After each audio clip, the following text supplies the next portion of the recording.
నమస్తే వి digital news కి స్వాగతం. నేను వేణి. ముందుగా హెడ్లైన్స్.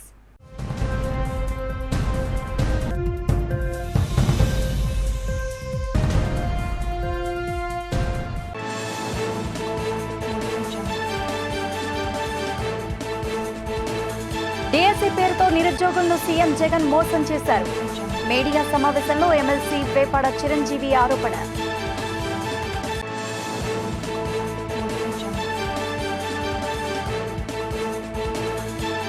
ప్రజలను ఓట్లు అడిగే నైతిక హక్కు జగన్కు లేదు. బీజేపీ రాష్ట్ర ఉపాధ్యక్షులు విష్ణుకుమార్ రాజు మండిపాటు.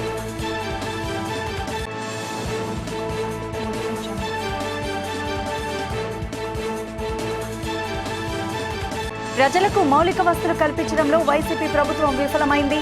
జనసేన పార్టీ రాష్ట్ర పీఏసీ సభ్యులు కోన తాతారావు ఆరోపణ.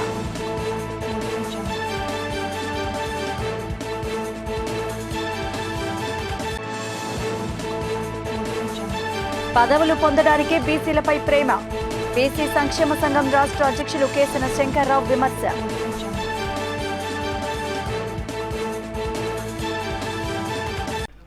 ఇక డీటెయిల్స్ చూస్తే శ్రీ వరాహలక్ష్మీ నృసింహస్వామి వారికి 108 బంగారు సంపెంగలతో శోభాయమానంగా స్వర్ణ పుష్పార్చన జరిపించినట్లు ఈవో శ్రీనివాసమూర్తి తెలిపారు. స్వామివారికి స్వర్ణ పుష్పార్చనలో భక్తులు పెద్ద సంఖ్యలో హాజరై స్వర్ణ పుష్పార్చన అత్యంత వైభవంగా సింహాచల పుణ్యక్షేత్రంలో దేవస్థాన వేద పండితులు వేద మంత్రాలు నాదస్వర మంగళ వాయిద్యాలతో శాస్త్రోక్తంగా స్వర్ణ పుష్పార్చన వైభవంగా నిర్వహించారు. అర్చకులు వేకువజామునే స్వామివారిని సుప్రభాత సేవతో మేల్కొల్పి ప్రాతకాల పూజలు సాంప్రదాయబద్ధంగా నిర్వహించారు. శ్రీదేవి భూదేవి సమేత శ్రీ గోవిందరాజస్వామి వారిని సర్వాంగ సుందరంగా అలంకరించి ఆలయ కళ్యాణ మండపంలో వేదికపై అధిష్ఠింపచేసి వేద మంత్రాలు నాదస్వర మంగళ వాయిద్యాల నడుమ శ్రీ స్వామివారి స్వర్ణ పుష్పార్చన సేవ వైభవంగా జరిపించారు. ప్రత్యక్షంగా భక్తులు శ్రీ స్వామివారి ఆర్జిత సేవల్లో పాల్గొని తరించారు.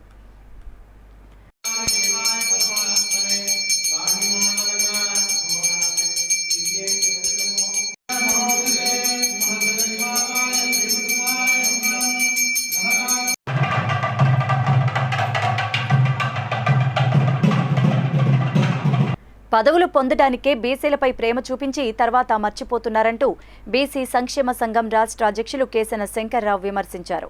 ఈ మేరకు పెదవాల్టేర్లోని ఓ ఫంక్షన్ హాల్లో ఏర్పాటు చేసిన మీడియా సమావేశంలో ఆయన మాట్లాడారు. పదవి పొందే వరకు బీసీల అభ్యున్నతే లక్ష్యమనే నేతలు చెప్పి తర్వాత ఆయా పార్టీలకే కొమ్ము కాస్తున్నారంటూ ఆగ్రహాన్ని వెలిబుచ్చారు.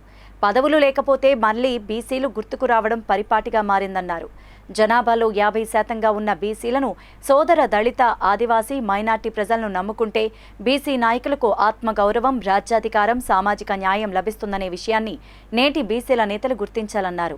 లేని పక్షంలో ఆ బీసీ నాయకులు పదవులు ఊడిపోవడం కొత్త పదవులు రాక చరిత్రహీనులుగా మిగిలిపోవడం జరుగుతుందంటూ హెచ్చరించారు. సమావేశంలో బీసీ నాయకులు శ్రీనివాసరావు గొర్లె శ్రీనివాస్ నాయుడు కర్రీ ధనుంజయ నాయుడు పల్లా రమణ యాదవ్ కామన వెంకట సుబ్బారావులు పాల్గొన్నారు. ఈరోజు విశాఖపట్నంలో విలేకరుల సమావేశాన్ని ఏర్పాటు చేసినటువంటి మా బీసీ నాయకులు కుల బాంధవులకి అందరికి కూడా పేరు పేరున హృదయపూర్వక నమస్కారాలు. అదేవిధంగా మీడియా మిత్రులకు కూడా హృదయపూర్వక నమస్కారాలు, ధన్యవాదాలు. మనకి స్వాతంత్రం వచ్చి 75 సంవత్సరాలు దాటిన తర్వాత కూడా కేవలంగా పదవులు పొందటాకే బీసీలు ఆయా రాజకీయ పార్టీల్లో ఉన్నవారు ఎనలేని ప్రేమని పొందాలని చూస్తూ ఉన్నారు. వివిధ రాజకీయ పార్టీల్లో వాళ్ళకి అవమానం జరిపినప్పుడు బీసీల ఐక్యత గురించి మాట్లాడుతూ ఉన్నారు.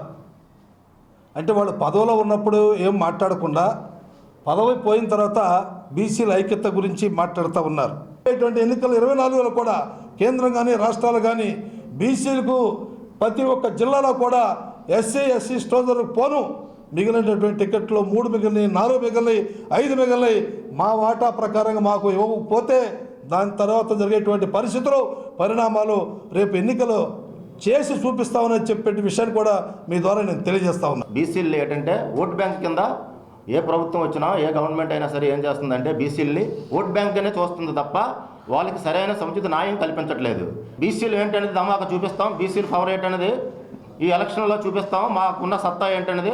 అవసరమైతే మేము పార్టీ పెట్టడానికి కూడా వెనకాడం కేసీఆర్ శంకరరావు ఆధ్వర్యంలో పార్టీ పెట్టడానికి కూడా ప్రిపేర్ అయి ఉన్నాము. మాకు 55% 130 కులాలు 136 కులాలు ఉన్నాయి, మాకు కుల సంఘాలు ఉన్నాయి, అందరూ సహకరిస్తారు. బీసీలు ఏంటో ధమాకా ప్రకారం మా సత్తా ఏంటో చూపిస్తాము. అలాగే విశాఖపట్నంకి వచ్చినప్పుడు స్థానిక నాయకులకి అవకాశాలు ఇవ్వకుండా వలస నాయకులు వస్తున్నారు ఇక్కడికి. వలస నాయకుల్ని ఏ పార్టీ వేస్తేనే పార్టీలన్నీ కూడా బీసీ ఓట్లు మమ్మల్ని చెప్తున్నారు. ఇప్పుడు మా పెద్దలు మాట్లాడినట్టు ముందేమో తాయిలాడు వేస్తారు అనుకుంటూ ఈసారి అయితే జరగదు. వలస నాయకుల్ని పారదోలుతాం విశాఖపట్నం నుంచి. స్థానిక నాయకత్వం వద్దు, వలస నాయకత్వం వద్దని నినాదంతో మేము ముందుకు వెళ్తామని ఈ సభాముఖంగా మేము తెలియజేస్తున్నాం. వైసీపీ ఎమ్మెల్యే టికెట్ విషయంలో గాజువాకలో గత కొంతకాలంగా గందరగోళం ఏర్పడిన సంగతి తెలిసిందే. అయితే ఇటీవల నియోజకవర్గ సమావేశంలో ఉరుకుటి చందునే అభ్యర్థి అంటూ వైవి సుబ్బారెడ్డి చెప్పడం ఆనాటి సభలో కాస్త గందరగోళానికి దారితీసింది. తాజాగా విశాఖ నగర మేయర్ హరివెంకట కుమారి శంకుస్థాపన కార్యక్రమానికి గాను 73వ వార్డుకి వచ్చారు. ఇక్కడ సమావేశం పూర్తయిన చివర్లో వార్డు కార్పొరేటర్ భూపతిరాజు సుజాత చేసిన వ్యాఖ్యలు మళ్లీ పార్టీలో దుమారాన్ని రేపాయి. తాజా సర్వేల ప్రకారం చూస్తే యాదవులకు అయితే మేయర్ గోల్గానివే హరివెంకట కుమారి లేదంటే సీనియర్గా ఉన్న నాగిరెడ్డికే పోటీ చేసే అర్హత ఉందంటూ ఇది సర్వేలు చెబుతున్న మాట అంటూ సభను ముగించేశారు. దీంతో ప్రస్తుతం ఈ విషయం పార్టీలో తీవ్ర చర్చనీయాంశంగా మారింది. ఉండాలి అంటే మాత్రం వెంకట కుమారి గారు మేరీ గారికి టికెట్ దక్కుతారని చెప్పేసి సర్వే కూడా తేలుతుంది. కాబట్టి దక్కుతే మా ఎమ్మెల్యే గారు తిప్పల నాగిరెడ్డి గారికి ఇక్కడ టికెట్ లేదంటే వెంకట కుమారి గారికి రావాలని చెప్పేసి ఈ సందర్భంగా నేనైతే నియోజకవర్గందరికీ కూడా తెలిసొచ్చేలా మాత్రం సర్వే జరుగుతుంది. 600 సరే వీళ్ళిద్దరిలోనే ఎవరికి వస్తాడని చెప్పేసి నాకు తెలిసిన సర్వేని బట్టి నేను ఈ సందర్భంగా తెలియపరచుకుంటున్నాను. ఏదైనా సరే మన వైసీపీ జెండా వీళ్ళిద్దరూ ద్వారా మనకు ఎగరాలని చెప్పేసి మళ్ళీ మరి మీ అందరినీ నా వాటి నుంచి కూడా మంచి మెజార్టీతో మనం గెలిపించుకునే అంతేనా అవసరం ఉందని చెప్పేసి మీరందరూ నాకు సహకరించాలని తెలియపరుచుకుంటూ ఎన్నికలు సమీపిస్తున్న తరుణంలో డీఎస్సీ పేరుతో నిరుద్యోగులను మోసం చేస్తున్నారంటూ సీఎం జగన్పై ఎమ్మెల్సీ వేపాడ చిరంజీవిరావు మండిపడ్డారు. ఈ మేరకు జిల్లా తెలుగుదేశం పార్టీ కార్యాలయంలో నిర్వహించిన మీడియా సమావేశంలో ఆయన మాట్లాడారు. ఇంకో 3 వారాల్లో ఎలక్షన్ షెడ్యూల్ నోటిఫికేషన్ వస్తున్న సమయంలో డీఎస్సీ అని చెప్పి నిరుద్యోగులను మోసం చేస్తున్నారంటూ చెప్పారు. మెగా డీఎస్సీ ప్రకటిస్తామని చెప్పి నిరుద్యోగులను మోసం చేసే రీతిలో 6100 ఉద్యోగాలు భర్తీ చేస్తామని మంత్రి మండలి నిర్ణయించిందని చెప్పడం ఎంతవరకు న్యాయమని ప్రశ్నించారు. చంద్రబాబు హయాంలో 5 సంవత్సరాల కాలంలో 18,000 టీచర్ పోస్టులు చంద్రబాబు భర్తీ చేశారని గుర్తు చేశారు. సిపిఎస్ రద్దు ఏమైందని, రైల్వే జోన్కు భూమి కూడా ఇవ్వలేదని ఆవేదన వెలిబుచ్చారు. భీమిలిలో సిద్ధం సభ నిర్వహించి చారిత్రాత్మక తప్పిదం చేశారంటూ పేర్కొన్నారు. విద్యాశాఖ మంత్రి బొత్స సత్యనారాయణ గారు దీనికి సమాధానం ఇచ్చారు. ఈ సమాధానం యొక్క సారాంశం ఏంటంటే రాష్ట్రంలో 188,000 టీచర్ పోస్టులు మంజూరు అయి ఉన్నాయి. ఇందులో పనిచేస్తున్నవి 169,000. ఇక ఖాళీగా ఉన్నవి 18,520. సో బొత్స సత్యనారాయణ గారు ఇచ్చిన సమాధానం ప్రకారము, ఇది నేను సొంతంగా చెప్పేది కాదు, శాసన మండలిలో మా ఎమ్మెల్సీలు అడిగిన ప్రశ్నకి విద్యాశాఖ మంత్రి గారు ఇచ్చిన సమాధానం ఇది. సో ఆయన ఇచ్చిన సమాధానం ప్రకారం 18,520 టీచర్ పోస్టులు ఖాళీగా ఉన్నాయని ఎక్కడ శాసన మండలి సాక్షిగా విద్యాశాఖ మంత్రి గారు సమాధానం చెప్పారు. కానీ మాకు అవసరమైనవి కేవలం 8,366 మాత్రమే. మేము 8,366 టీచర్ పోస్టులు మాత్రమే భర్తీ చేస్తాము, ఇవే మాకు అవసరమైనవి అని చెప్పారు. ఖాళీగా ఉన్నాయి చూస్తే 18,000 అయితే 8,000 భర్తీ చేస్తామంటున్నారు. అంటే మిగతా 10,000 టీచర్ పోస్టులు ఏమయ్యాయి అనేది ప్రశ్న. అంటే రద్దు చేశారా? ఈ 10,000 టీచర్ పోస్టులు పూర్తిగా మీరు రద్దు చేసేశారా? ఇక్కడ ఒక విషయం చెప్పాలి. ఈ ప్రస్తుత వైసీపీ ప్రభుత్వం 117 జీవోని తీసుకొచ్చింది. 117 జీవోని తీసుకొచ్చి 3, 4, 5 తరగతి వల్ల ప్రాథమిక పాఠశాలలో ఉపాధ్యాయ పోస్టులన్నీ కూడా రద్దు చేయబడ్డాయి. రెండవది, ఓన్లీ ఇంగ్లీష్ మీడియంను మాత్రమే ప్రవేశపెట్టి తెలుగు మీడియంను పూర్తిగా ఆంధ్రప్రదేశ్ రాష్ట్రంలో తీసివేశారు. జాతీయ విద్యా విధానం కూడా ఏం చెప్తుందంటే ప్రాథమిక పాఠశాలలో విద్యని మాతృభాషలో అందిస్తే పిల్లవారు ఆలోచించే శక్తి పెరుగుతుంది, వారి సృజనాత్మక శక్తి పెరుగుతుందని చెప్పారు. కానీ ఈరోజు ఆంధ్రప్రదేశ్ రాష్ట్రంలో తెలుగు మీడియంలో పూర్తిగా రద్దు చేయడం వల్ల ఉపాధ్యాయ పోస్టులు పూర్తిగా కొరబడ్డాయి, రద్దు చేయబడ్డాయి. ఈ 2 కారణాల వల్ల 117 జీవోని తీసుకురావడం వల్ల, తెలుగు మీడియం పాఠశాలలు పూర్తిగా తీసివేయడం వల్ల ఉపాధ్యాయ పోస్టుల్ని రద్దు చేసేశారు. అయితే సైకాలజిస్టులు ఏం చెప్తున్నారు? మరొక విషయం, మొన్నే సుప్రీంకోర్టు ఒక తీర్పు చెప్పింది. సుప్రీంకోర్టు ఇచ్చిన తీర్పు ఏంటంటే ప్రాథమిక పాఠశాలల్లో పిల్లలకు పాఠం చెప్పే అర్హత ఓన్లీ డిఈడి పూర్తి చేసిన వాళ్ళే అర్హులు అని చెప్పింది. అంటే హై స్కూల్లో పాఠం చెప్పాలంటే బిఈడి క్వాలిఫికేషన్ ఉండాలి, ప్రాథమిక పాఠశాలలో పాఠం చెప్పాలంటే డిఎడ్ క్వాలిఫికేషన్ ఉండాలి. ఇది ఎవరు చెప్పారు? సుప్రీంకోర్టు చెప్పింది. ఎందుకంటే హై స్కూల్ పిల్లలంటే 6, 7, 8, 9 తరగతి పిల్లలు, వాళ్ళ మెంటల్ మెచ్యూరిటీ బాగా ఉంటుంది కాబట్టి అక్కడ హై స్కూల్ టీచర్లు పాఠం చెప్పాలి. ప్రాథమిక పాఠశాల పిల్లలంటే వీళ్ళు చాలా చిన్నపిల్లలు, 1, 2, 3, 4, 5, వీళ్ళకి మెంటల్ మెచ్యూరిటీ చాలా తక్కువ ఉంటుంది. సో చైల్డ్ సైకాలజీ ఎవరికైతే తెలుస్తుందో ఆ చైల్డ్ సైకాలజీ తెలిసిన వాళ్ళు మాత్రమే ఎలిమెంటరీ స్కూల్లో పాఠం చెప్పాలని సుప్రీంకోర్టు కూడా తీర్పు చెప్పింది. అంటే సుప్రీంకోర్టు తీర్పుకి విరుద్ధంగా 3, 4, 5 తరగతుల్ని హై స్కూల్లో కలిపేశారు ఈరోజు. మీకు తెలుసు, ఎందుకంటే మీరు అందరూ చదువుకొని వచ్చాం. మనం హై స్కూల్, ఎలిమెంటరీ స్కూల్ చదువుకున్నాం, హై స్కూల్ చదువుకున్నాం. ఎలిమెంటరీ స్కూల్కి హై స్కూల్కి తేడా ఏంటో తెలుసు మనకి. హై స్కూల్లో ఎలా ఉంటుందంటే ఒక ఉపాధ్యాయుడు వచ్చి 50 నిమిషాలు లేదా 45 నిమిషాలు పాఠం చెప్పి వెళ్ళిపోతాడు. అదే ఎలిమెంటరీ స్కూల్లో అయితే ఒక ఉపాధ్యాయుడు వచ్చినప్పటి నుంచి వెళ్ళే వరకు పిల్లల మీద దృష్టి పెట్టి ఆ పిల్లల యొక్క సైకాలజీకి అనుగుణంగా ప్రతి అంశాన్ని చెప్తారు. బట్ ఈరోజు రాష్ట్రంలో ఏం జరిగిందంటే 3, 4, 5 తరగతులు తీసుకొచ్చి హై స్కూల్లో కలిపేశారు. అలా కలిపివేయడం వల్ల హై స్కూల్ టీచర్లు ఈ చిన్న పిల్లలపై దృష్టి పెట్టకపోవడం వల్ల చిన్నపిల్లల్లో విద్య నాణ్యత రోజు రోజుకి క్షీణించిపోతుంది. ఈ మధ్య మీరు పేపర్లో చూస్తుంటాం మనం. ప్రథమ అనే స్వచ్ఛంద సంస్థ యొక్క సర్వేలో 16, 18 సంవత్సరాల వయసు కలిగిన పిల్లల్లో మన ఆంధ్రప్రదేశ్ రాష్ట్రంలో సర్వే చేస్తే కనీసం 2వ తరగతి చదువుకునే పిల్లవాడికి ఉన్న జ్ఞానం కూడా 16, 18 సంవత్సరాల వయసు కలిగిన పిల్లలకి లేదు. జేవీఎంసీ 73వ వార్డు సమతా నగర్ బ్రిడ్జి నుంచి వంటిల్లు కూడలి వరకు సుమారు 4.80 కోట్ల వ్యయంతో చేపట్టనున్న తారు రోడ్డు కాలువల విస్తరణ పనులకు నగర మేయర్ గొలగాని హరివెంకట కుమారి శంకుస్థాపన చేశారు. వార్డు కార్పొరేటర్ భూపతిరాజు సుజాత అధ్యక్షతన జరిగిన కార్యక్రమంలో మేయర్ మాట్లాడారు. జేవీఎంసీ పరిధిలో అన్ని వార్డులను దశల వారీగా అభివృద్ధి చేస్తున్నామన్నారు. ఎప్పటి నుంచో ఈ ప్రాంతంలో సమస్యలను కార్పొరేటర్ సుజాత చెబుతూనే ఉన్నారని, ప్రజా అవసరాలు దృష్టిలో పెట్టుకుని నిధులు వెచ్చించినట్లు చెప్పారు. ఎమ్మెల్యే తిప్పల నాగిరెడ్డి, జోనల్ కమిషనర్ సింహాచలం, నియోజకవర్గ ఇన్ఛార్జ్ ఉరుకుటి చందు, పల్లా చినతల్లి, వి రామకృష్ణరాజు, కేపీ నాయుడులు పాల్గొన్నారు. ఇరువైపులా డ్రైన్స్, అలాగే ఫుట్పాత్, రోడ్డుతో పాటుగా రోడ్డు వెడల్పుతో పాటుగా ఈరోజు సుమారు 4,80,00,000 వ్యయంతో ఈరోజు శంకుస్థాపన కార్యక్రమం చేపట్టడం జరిగింది. ఇక్కడ ఈ వర్క్ కోసం ఎప్పటి నుంచో ఇక్కడ ప్రజలు ఈ వర్క్ కావాలని చెప్పడం ద్వారా మనం ఈరోజు ఈ వర్క్ గాను ఇక్కడ శంకుస్థాపన కార్యక్రమం చేపట్టడం జరిగింది. అలాగే ఇప్పుడే దీనికి ముందు కూడా మనము ఏదైతే కాకతీయ ఐఐటి దగ్గర నుంచి స్టీల్ ప్లాంట్ ఫ్లైఓవర్ వరకు కూడా సుమారు 2 కోట్ల వ్యయంతో అక్కడ కూడా రోడ్డును బాగు చేసే నిమిత్తము 2 కోట్ల వ్యయంతో అక్కడ కూడా ఇప్పుడే శంకుస్థాపన కార్యక్రమం చేపట్టడం జరిగింది. చాలా సందర్భాల్లో చాలా మంది అన్ని రోడ్లు చేస్తున్నారు కానీ ఎమ్మెల్యే గారు ఇంటి ముందున్న రోడ్డును చేయలేదని కామెంట్స్ చాలా పాస్ చేశారు అపోజిషన్ నాయకులు, ప్రజలకు కూడా. కానీ దాని గురించి ఎంత శ్రమపడ్డామో దేవుడికి తెలియాలి. మరి ఎమ్మెల్యే సత్యనారాయణ గారు తీసుకొని సీఎండి దగ్గరికి కూడా వెళ్ళి అనేక పర్యాయాలు ఆ రోడ్డుకి, మీ రోడ్డు అది స్టీల్ ప్లాంట్ రోడ్డు, మీ ఎంప్లాయీస్ దాని మీద తిరుగుతుంటారు, ఇది మీరు చేయాలని చెప్తే ఎక్కడా కూడా సీఎండి చేతులు ఎత్తింది. శాలరీ ఇవ్వలేని పరిస్థితుల్లోనూ దిక్కుమాల స్థితిలో ఉంది అని చేత మేము వేయలేమని చెప్పేస్తే అప్పుడు మరి మేయర్ హరివెంకట కుమారి గారికి, అలాగే మెయిన్ కమిషనర్ మరి జీవీఎంసీ గారికి చెప్పి వాళ్ళు పర్యటన చేసిన తర్వాతను ఆ రోడ్డు చూసిన తర్వాత ఈవేళ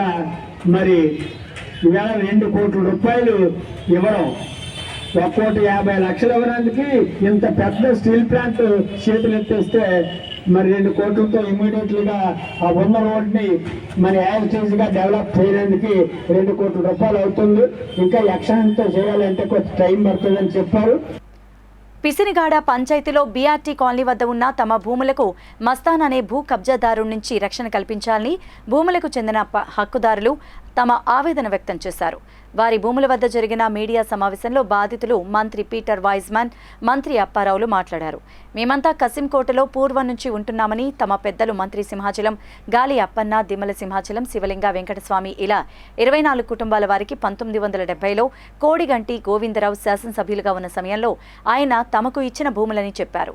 పిసిరిగాడ పంచాయతీ 363, 364, 365, 366 సర్వే నెంబర్లో ఉన్న 40 ఎకరాల భూముల్లో సరుగుడు, జీడి మామిడి వేసుకునేవాళ్లమన్నారు. ఈ భూమి మీద పలువురు తప్పుడు ఆరోపణలు చేస్తున్నారని, 40 ఎకరాలు ఉన్న భూమిని 80 ఎకరాలని చెప్పుకుంటూ తప్పుడు అబద్ధపు ప్రచారాలు చేస్తున్నారంటూ ఈ భూములపై ఎవరికి ఎటువంటి హక్కు లేదని, తమదేనని తెలియజేస్తూ ధృవీకరణ పత్రాలన్నీ తమ వద్దే ఉన్నాయన్నారు. ముఖ్యంగా బీఆర్టీ కాలనీకి చెందిన మస్తాన్ ఒక డాన్లా వ్యవహరిస్తూ భూ కబ్జాలకు పాల్పడుతున్నారన్నారు. అతని నుంచి తమకు రక్షణ కల్పించాలన్నారు. సమావేశంలో మంత్రి ప్రసాద్, నీలపాటి లోవరాజు, వంకర్ రాము, శివలింగ లక్ష్మి, దిమ్మల రమణమ్మ, ఏలబిల్లి రామలక్ష్మి తదితరులు పాల్గొన్నారు. ఈ భూములు ఈ మధ్యకాలంలో మస్తాన్ అనే అతను ఒక డాను రౌడీ షీటర్ అండి, మమ్మల్ని డబ్బులు అడుగుతున్నాడండి. ప్రతిదానికి డబ్బులు అడిగి డబ్బులు ఇస్తావా ఇవ్వరా, ఇవ్వకపోతే మీ సంగతి తేల్చేస్తాం, మిమ్మల్ని ఎలా చేస్తాం అలా చేస్తాం అని మమ్మల్ని చాలా ఇబ్బంది పెడుతున్నాడు ఆ మస్తాన్ అన్న అతను. కాబట్టి ఆ మస్తాన్ మీద కూడా మీరు తగిన చర్య తీసుకోవాలండి. తీసుకొని కాదే మాకు ఇటువంటి రాజకీయంతో సంబంధం లేదండి, మాకు రాజకీయ రంగులు పొలవద్దండి, మా భూములు మేము సక్రంగా చేసుకుంటున్నామండి. దీంట్లోనే 40 ఎకరాలు కసింకోటకు సంబంధించిన దళితులకి అప్పుడు 1970లో గవర్నమెంట్ ఇవ్వడం జరిగింది. మా తాతలకి ఇచ్చారు, తాతలు చనిపోయారు, మా తండ్రులు కూడా చనిపోయారు. ఇప్పుడు వారసుల కింద మేము ఈ భూమిని సాగు చేసుకుంటున్నాం. సాగు చేసుకుంటుంటే పత్రికల్లోని 80 ఎకరాలు ఉన్నాయి, 70 ఎకరాలు ఉన్నాయి అని తప్పుడు ప్రకటనలు, తప్పుడు న్యూస్ వస్తుంది. దాన్ని ఖండిస్తున్నాం. దయచేసి మా పట్టలు కొట్టద్దు. మా తల్లిదండ్రులు తినలేదు, మా తాతలు తినలేదు, మమ్మల్ని ఏదో తినేవ్వండి కడుపుకుండా. ప్రజలను ఓట్లు అడిగే నైతిక హక్కు ముఖ్యమంత్రి జగన్మోహన్ రెడ్డికి లేదని బీజేపీ రాష్ట్ర ఉపాధ్యక్షులు విష్ణుకుమార్ రాజు స్పష్టం చేశారు. నగరంలోని బీజేపీ జిల్లా పార్టీ కార్యాలయం ఆవరణలో విశాఖ పార్లమెంట్ నియోజకవర్గం ఎన్నికల కార్యాలయాన్ని ప్రారంభించారు. అనంతరం ఆయన మీడియాతో మాట్లాడారు. రాష్ట్రంలోని వ్యవస్థలను జగన్ నాశనం చేస్తారని ఆరోపించారు. రానున్న ఎన్నికల్లో ఫ్యాన్కి ఓటు వేస్తే మెడకు ఉరితాడు బిగించుకున్నట్లేనన్నారు. జగన్ నాసిరకం మద్యం సరఫరా చేస్తూ ప్రజల ప్రాణాలతో చెలగాటమాడుతున్నారన్నారు. భీమిల్లో 40,000 మంది పట్టే స్థలంలో సిద్ధం సభ నిర్వహించి 4 లక్షల మంది వచ్చారని వైసీపీ ప్రచారం చేసుకుంటోందన్నారు. ప్రజాపోరు కార్యక్రమంలో జగన్ చేసిన దుర్మార్గాలు ఎండగడతామన్నారు. బీజేపీ రాష్ట్ర ప్రధాన కార్యదర్శి సీతారామాంజనేయ చౌదరి మాట్లాడుతూ 25 లోక్సభ నియోజకవర్గాల్లో బీజేపీ ఎన్నికల నిర్వహణ కార్యాలయాలను ప్రారంభించిందన్నారు. కార్యక్రమంలో బీజేపీ నగర అధ్యక్షులు మేడపాటి రవీంద్ర, బీజేపీ నాయకులు, కార్యకర్తలు ఉన్నారు. భారతీయ జనతా పార్టీ కార్యాలయం ఓపెన్ చేసిందంటే ఒక్కచోటే కాదు, మొత్తం 25 పార్లమెంటు ఎన్నికల నిర్వహణ కార్యక్రమానికి 25 జిల్లాల్లో కూడా కార్యాలయాలు ఏర్పాటు చేయడం జరిగింది. ఇది ఎప్పుడైతే ఏర్పాటు చేయడం జరిగిందో ఇంక జగన్మోహన్ రెడ్డి గారికి టైం దగ్గర పడింది. ఎందుచేతంటే మేము ప్రజాపోరులో జగన్మోహన్ రెడ్డి గారు చేపట్టిన అన్ని దుర్మార్గపు పనుల్ని ప్రజాపోరులో ఎండగట్టడానికి ప్రజల దగ్గరికి తీసుకుని వెళ్ళి ఏదైతే జగన్మోహన్ రెడ్డి గారు అంతకుముందు హామీలు ఇచ్చారో హామీలు ఎంతవరకు హామీలు ఇచ్చి ప్రజల్ని మోసం చేసి మభ్యపెట్టి ఓట్లు వేయించుకున్న తర్వాత అంతా నమ్మారు ఆంధ్ర రాష్ట్ర ప్రజలు. అందుకే 151 సీట్లు రాష్ట్ర ప్రజలు జగన్మోహన్ రెడ్డి గారికి వైఎస్ఆర్సీపీకి ఇవ్వడం జరిగింది. భారతీయ జనతా పార్టీ మాకు వ్యతిరేకత ఆ రోజు ఉన్న పరిస్థితుల ప్రకారము మాకేమీ రాలేదు. కానీ ఈసారి తప్పనిసరిగా ప్రజలు మమ్మల్ని అందరినీ కూడా ఆశీర్వదిస్తారని చెప్పి మంచి నమ్మకం ఉంది మాకు అందరికీ కూడా. అట్లాగే జగన్మోహన్ రెడ్డి గారికి నిన్నే 27వ తారీఖు నుంచి వారు సిద్ధమని చెప్పి ఎక్కడ చూసినా హోర్డింగ్స్ పెట్టి ఒక ప్రచార కార్యక్రమం చేపట్టారు. అరే దాంట్లో ఉన్నది 12 ఎకరాల స్థలము. 12 ఎకరాల్లో డయాస్కి తర్వాత వారు కూర్చున్న దానికి సెక్యూరిటీ దానికి 4 ఏకర్స్ తీసేస్తే కేవలం 8 ఎకరాలు ఉంటుంది. 8 ఎకరాల్లో ఎకరానికి 5,000 మంది కూర్చునే దానికి అవకాశం ఉంటే 40,000 కంటే దాటి ఉండరు. కానీ 4 లక్షలు 5 లక్షలు ఇంకా కళ్ళబొల్లి మాటలతోటి ప్రజలను మభ్యపెట్టే పరిస్థితి జగన్మోహన్ రెడ్డి గారు వారు పార్టీలో ఉన్న వ్యక్తులు మానుకుంటే బాగుంటుంది. ఉత్తరాంధ్ర జిల్లాల దళిత బహుజనుల మైనార్టీల ముఖ్య కార్యకర్త బహిరంగ సదస్సును ఫిబ్రవరి 4వ తేదీన అంబేద్కర్ భవన్లో నిర్వహించనున్నట్లు రిపబ్లికన్ పార్టీ ఆఫ్ ఇండియా జాతీయ ఉపాధ్యక్షులు బొడ్డు కళ్యాణ్ రావు తెలిపారు. రామా టాకీస్ వద్ద అంబేద్కర్ భవన్లో నిర్వహించిన మీడియా సమావేశంలో ఆయన మాట్లాడారు. అనాదిగా దళిత బహుజనులు అణగారిపోవడానికి ప్రధాన కారణం విద్య, ఉపాధి లేకపోవడమేనన్నారు. వీటితో పాటు రాజకీయ అధికారం లేకుండా బాధితులుగా ఉండిపోవడం మరో కారణమన్నారు. దళిత సంఘాలు ఆలోచనలు రాజ్యాధికారం వైపు కాకుండా కేవలం కుల పోరాటాలు పరిమితమయ్యిపోయాయన్నారు. దళిత బహుజనుల మైనార్టీలను ఒక రాజకీయ వేదికపై సమీకరించడానికి డాక్టర్ బిఆర్ అంబేద్కర్ నిర్మించిన republic and party of India దేశవ్యాప్తంగా పనిచేసేందుకు కృషి చేస్తుందన్నారు. మతోన్మాద బీజేపీని ఓడించడమే లక్ష్యంగా భావ సారూప్యత కలిగిన లౌకిక భావం కలిగిన పార్టీలతో 2024లో పనిచేయాలని పిలుపునిచ్చారు. కార్యక్రమంలో న్యాయవాది గిరిధర్ తదితరులు మాట్లాడిన వారిలో ఉన్నారు. ఫిబ్రవరి 4వ తారీఖున ఇదే ప్రాంగణంలో రిపబ్లికన్ పార్టీ ఆఫ్ ఇండియా ద్వారా పబ్లిక్ మీటింగ్ అనేది ఏర్పాటు చేయడం జరిగింది. దానికి ముఖ్యమైన కారణం ఈ దేశంలో స్వతంత్రం వచ్చిన దగ్గర నుంచి కూడా బడుగు బలహీన వర్గాలన్నీ వెనుకబాటుదనం కారణం విద్య లేకపోవడం, ఉపాధి కల్పన లేకపోవడము, రాజకీయంగా అణచివేయబడడం అనే అంశాల మీద ఈరోజు వరకు కూడా బానిసంఖ్యల నుంచి బయటపడలేదు. ఈ క్రమాన్ని దృష్టిలో ఉంచుకొని ఇప్పుడైనా సరే అధిక సంఖ్యాకులైనటువంటి బహుజనులు వితిన్ బ్రాకెట్లో మా అభిప్రాయం ప్రకారంగా ఎస్సీ, ఎస్టీ, బీసీ మైనారిటీస్ కళ్ళు తెరవాలి, ఆలోచించాలి.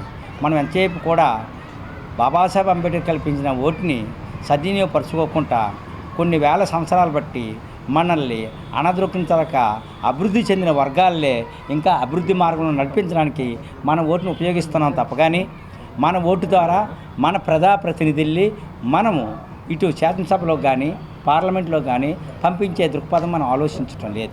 ఏదైతే రిపబ్లిక్ పార్టీ ఉందో, రిపబ్లిక్ పార్టీ ఆఫ్ ఇండియా ఉందో, అది అంబేద్కర్ గారు స్థాపించింది కాబట్టి ఈ republic party of India Ambedkar అనేటువంటి పార్టీని పూర్తిగా బలోపేతం చేసి మొత్తం నేషనల్ లెవెల్లోని ఇది జాతీయ స్థాయిలోని ఈ పార్టీని పూర్తిగా అభివృద్ధి చేస్తున్నారు. అందువలన ఎప్పుడైతే దీంట్లోకి ఈరోజు మిగిలిన వర్గాలు అంటే ఏవైతే మేజర్ వర్గాలు ఉన్నాయో అవన్నీ కలిపి అంటే బీసీ, ఎస్సీ, ఎస్టీ ఈ వర్గాలన్నీ కూడా వారికంటూ ఒక సాధికారత సంపాదించాలని ఈ నెల 4వ తారీఖుని ఆదివారం ఉదయం 10 గంటలకి ఒక పెద్ద సభ ఏర్పాటు చేయబడింది. టూరిజం ముసుగులో వైసీపీ ప్రభుత్వం దోపిడీకి శ్రీకారం చుట్టిందని జనసేన కార్పొరేటర్ పీతల మూర్తి యాదవ్ ఆరోపించారు. పబ్లిక్ లైబ్రరీలో ఏర్పాటు చేసిన మీడియా సమావేశంలో ఆయన మాట్లాడారు. రాష్ట్ర వ్యాప్తంగా టూరిజం హబ్ ఏర్పాటు చేసి తీర్చిదిద్దుతామని జగన్ మాట ఇచ్చి మడమ తప్పారన్నారు. 1000 కోట్ల రూపాయల ఆస్తిని ప్రైవేటు వ్యక్తులకి కట్టబెట్టాలని చూస్తున్నారన్నారు. టూరిజం మంత్రి రోజా, ఎండీ అందరూ అవినీతిలో మునిగిపోయారన్నారు. వైసీపీ ప్రభుత్వం ఆధ్యాత్మిక కొండలను అసాంఘిక ప్రదేశ్గా మార్చే ప్రయత్నాలు చేస్తోందంటూ ఎద్దేవా చేశారు. సమావేశంలో నాయకులు శివప్రసాద్, నాగలక్ష్మి, చౌదరి, కిరణ్ ప్రసాద్లు పాల్గొన్నారు. టూరిజం బోర్డు మీటింగ్ ఏదైతే మొన్న 29వ తారీఖున జరిగిందో, 29వ తారీఖున జరిగిన టూరిజం బోర్డు మీటింగ్లో బోర్డు మీటింగ్ సభ్యులు, చైర్మన్ ఈ యొక్క 27 హోటల్ని ప్రైవేటీకరణ చేయడానికి రద్దు చేయాలని చెప్పి బోర్డు తీర్మానం చేసినప్పటికీ కూడా ఏపీ టూరిజం ఎండీ కానీ, రాష్ట్ర ప్రభుత్వం కానీ, ముఖ్యమంత్రి కానీ, టూరిజం మంత్రి రోజా కానీ ఇప్పటి వరకు సాక్షాత్తు బోర్డు మెంబర్లే దీంట్లో పెద్ద ఎత్తున అవినీతి కూరుకుపోయి ఉంది, దీంట్లో లోపభూయిష్టంగా ఉంది, ఆగమేఘాల మీద 3 రోజుల్లో టెండర్ పిలవడం ఏంటని సాక్షాత్తు బోర్డు మెంబర్లే వాళ్ళ మీటింగ్లో కూడా విమర్శించి రద్దు చేయాలని ప్రతిపాదిస్తే ఈవాటి వరకు రాష్ట్ర ప్రభుత్వం జగన్మోహన్ రెడ్డి మరి తైతక్కలాడేటువంటి మంత్రి రోజా ఎందుకు ఆ టెండర్ని రద్దు చేసినట్టు ప్రకటించడం లేదు. శ్రీ వరాహలక్ష్మీ నృసింహస్వామి ఆలయ హుండీ ఆదాయం లెక్కింపును సింహగిరిపైనున్న పరికామణి కేంద్రంలో నిర్వహించారు. ఈవో శ్రీనివాసమూర్తి ఆధ్వర్యంలో అధికారులు, సిబ్బంది హుండీలను తెరిచి నగదు లెక్కించారు. భక్తులు కానుకల రూపంలో 2,24,90,276 రూపాయలు సమర్పించినట్లు ఈవో తెలిపారు. దీంతో పాటు 143.900 గ్రాముల బంగారం, 14 కిలోల వెండి హుండీలో లభ్యమైనట్లు వివరించారు.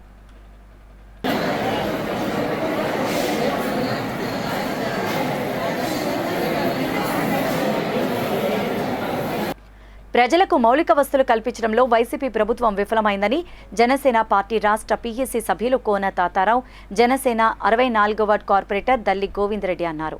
జేవీఎంసీ 71వ వార్డు పార్టీ అధ్యక్షులు బేతు చైతన్య కృష్ణ ఆధ్వర్యంలో విశ్వేశ్వరయ్య నగర్, శ్రీరామ్ నగర్, సుందరయ్య కాలనీ, శ్రీనగర్ ప్రాంతాల్లో పాదయాత్ర చేపట్టారు. వైసీపీ పాలనలో 9 సార్లు విద్యుత్ ఛార్జీలు పెంచారని, ఇంటి పన్నులు, తాగునీటి పన్నులు విపరీతంగా పెంచి సామాన్యుల నడ్డి విరిచారన్నారు. జనసేన తెదేపా కూటమి రాష్ట్రంలో రానుందన్నారు. కార్యక్రమంలో గడసాల అప్పారావు, అప్పలరెడ్డి, కనకారావు, జ్యోతిరెడ్డిలు పాల్గొన్నారు. వారు అనుభవిస్తున్నటువంటి ఇబ్బందులు వాటన్నిటిని తెలుసుకోవడానికి వాళ్ళ ప్రజల మధ్యకి గాజువాకలో నియోజకవర్గం మొత్తం మీద అన్ని వార్డుల్లో పర్యటించాలని అనుకున్నాం. దాంట్లో భాగంగా మా పార్టీ నాయకులు, పార్టీ శ్రేణులన్నీ కూడా ఇవాళ 71వ వార్డులో విశ్వేశ్వర నగర్లో ప్రారంభం చేస్తున్నాం. ఇది కేవలం ఫోటోల గురించో లేదంటే పత్రికల్లో వస్తుందని కాదు. మాకు ప్రజలతో సమస్యలు తెలుసుకున్నట్టయితే రేపు రాబోయే రోజుల్లో మాకు అధికారం ఇవ్వాలని, పవన్ కళ్యాణ్ గారిని ముఖ్యమంత్రిగా చూడాలని ప్రజలు భావిస్తున్నందున రేపు మాకు వారికి పూర్తి స్థాయిలో భరోసా ఇవ్వాలనే ఆలోచనతో ఈ యాత్రలు సాగుతాయని అనుకుంటున్నాం.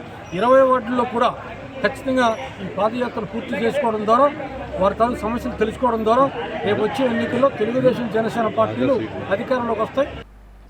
విశాఖ ఉత్తర ఎమ్మెల్యే గంటా శ్రీనివాసరావు కుట్ర రాజకీయాలకు స్వస్తి పలికి వాస్తవాలు మాట్లాడాలంటూ విశాఖ నవ నిర్మాణ సమితి అధ్యక్షులు తోట రాజీవ్ హితవు పలికారు. ద్వారకా నగర్ పబ్లిక్ లైబ్రరీలో ఏర్పాటు చేసిన మీడియా సమావేశంలో ఆయన మాట్లాడారు. యావత్ రాష్ట్ర ప్రజానీకానికి గంటా కుట్ర రాజకీయాలు తెలియనివి కాదన్నారు. నిరంతరం అధికార పార్టీలోకి వెళ్లడం కోసం పార్టీ లైన్ని వీడి అమరావతి వద్దు, 3 రాజధానులు ముద్దు అని ప్రకటించి విశాఖపట్నానికి ఏదో లబ్ధి జరుగుతుందని చూపించి దొంగ ప్రేమను నటిస్తూ విశాఖ స్టీల్ ప్లాంట్ కోసం రాజీనామా చేస్తున్నానని ప్రకటించడం ఓ బూటకమని విమర్శించారు. టికెట్ ఇచ్చిన పాపానికి నిరంతరం ఆ పార్టీని అవమానపరుస్తూ ఓట్లు వేసి గెలిపించిన నియోజకవర్గ ప్రజలను విశాఖ నార్త్ తల్లిని కించపరుస్తూ మద్దతు పలికిన గెలిపించిన నాయకుల పరమతిని అగౌరవపరిచారని గంటాపై విరుచుకుపడ్డారు. తక్షణమే గంటాపై దర్యాప్తు చేసిన తగిన చర్యలు తీసుకోవాలని అధికార పార్టీని కోరారు. సమావేశంలో గొల్లకోట వెంకట సుబ్బారావు, గంట్ల శ్రీనిబాబు తదితరులు పాల్గొన్నారు. గంటా శ్రీనివాసరావు గారికి విశాఖపట్నంకి స్టీల్ ప్లాంట్కి గల్లు కావాలని ఏ రోజు గుర్తురాలా, దాని గురించి మాట్లాడలా. విశాఖ తల్లికి ఏదో అన్యాయం జరిగిపోతుందంటే రాజీనామా చేసింది ఆ రోజు అధికార పార్టీలోకి వెళ్తాం కోసం. అయ్యా నేను అడుగుతున్నాను, విశాఖపట్నం తల్లి గురించి అంత జాలి ఉంటే విశాఖ నార్త్ తల్లి నీకేంటయ్యా అన్యాయం చేసింది? నేను గెలిపించుకున్న పాపానికి ఎన్నిసార్లు వచ్చావు విశాఖపట్నంలో నార్త్ నియోజకవర్గంలో? అసలు ఎందుకయ్యా నీకు చట్టసభల మీద ఆరాటం? 2019 తర్వాత గెలిచిన తర్వాత ఎన్నిసార్లు చట్టసభలకు వెళ్ళావు నువ్వు? విశాఖపట్నం సమస్యల మీద కానీ, విశాఖపట్నం అభివృద్ధి మీద కానీ, విశాఖపట్నం నవ నిర్మాణం కోసం కానీ నువ్వు టేబుల్ చేసిన పేపర్లు ఏమున్నాయి?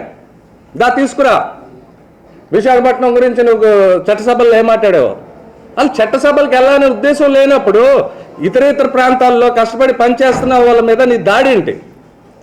4.5 సంవత్సరాలు ఏమో ఎవడో పనిచేస్తాడా ఆ నియోజకవర్గంలో? నువ్వు చివరి వెళ్ళి తెలుసావా? నువ్వు సెలబ్రిటీవయ్యా? అనకాపల్లి పట్టణంలో ఇటీవల కాలంలో ఎన్నడూ చూడని విధంగా పొగమంచు చుట్టుముట్టింది. ఉదయం 8 కావస్తున్న పొగమంచుతో నగరమంతా అల్లుకుంది. పొగమంచు మధ్యలో వాకింగ్ చేసే వాకర్స్ ఎంతో ఆనందంతో వాతావరణాన్ని ఎంజాయ్ చేస్తున్నామని చెప్పారు. ఎక్కడో ఏజెన్సీ ప్రాంతంలో ఇటువంటి వాతావరణాన్ని చూస్తూ ఉంటామని, ఈ వాతావరణాన్ని ఆస్వాదించడానికి అరకు, పాడేరు, లంబసింగి వంటి హిల్ స్టేషన్స్కు వెళుతూ ఉంటామని, అటువంటిది ప్రత్యక్షంగా ఇక్కడే ఉండి ఆస్వాదించడం చాలా సంతోషంగా ఉందన్నారు.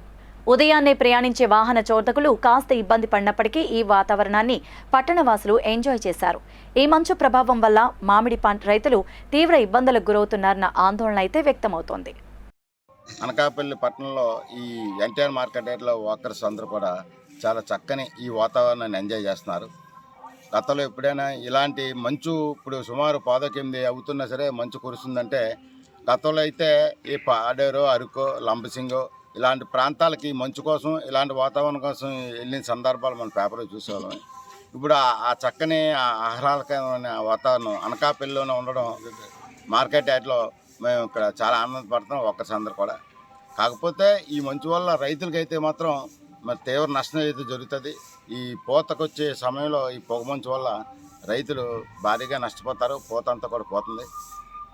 ప్రజల వరకు, ఈ వర్కర్స్ వరకు అయితే ఈ అరకు, పాడేరు, లంబసింగు ఎక్కడికి వెళ్ళే వాతావరణం ఇక్కడ ఉండడం చాలా మా అందరికి కూడా చాలా ఆనందం. ఎన్టీఆర్ వాకర్స్ అలాగే ఎన్టీఆర్ బెల్లం మార్కెట్ వాకర్స్ క్లబ్ నుంచి మేము ఎప్పుడు కూడా ఇలా ఈ ఏరియాలో వాకింగ్ తిరుగుతూ ఉంటాము.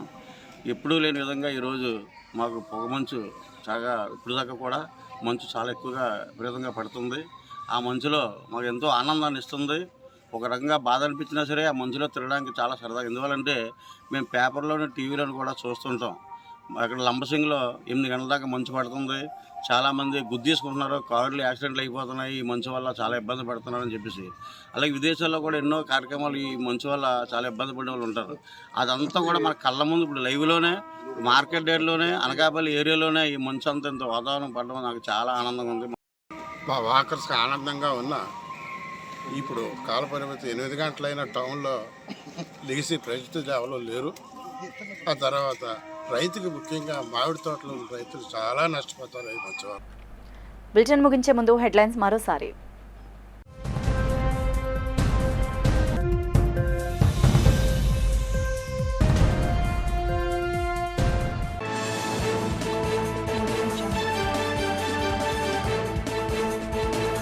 డిఎస్సీ పేరుతో నిరుద్యోగులను సీఎం జగన్ మోసం చేశారు.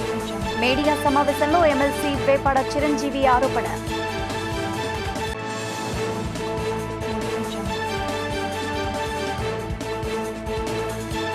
ప్రజలను ఓట్లు అడిగే నైతిక హక్కు జగన్కు లేదు. బీజేపీ రాష్ట్ర ఉపాధ్యక్షులు విష్ణుకుమార్ రాజు మండిపాటు.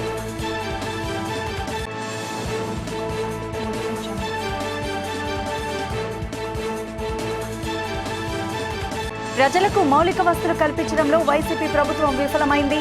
జనసేన పార్టీ రాష్ట్ర పీఏసీ సభ్యులు కోన తాతారావు ఆరోపణ.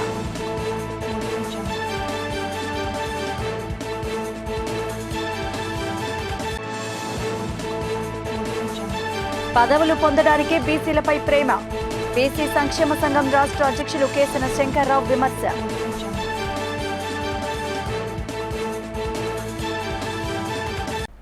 ఇవే బులెటిన్ అప్డేట్స్. మరిన్ని వార్తా విశేషాలతో మరో బులెటిన్లో మళ్ళీ కలుద్దాం. అంతవరకు సెలవు. నమస్తే.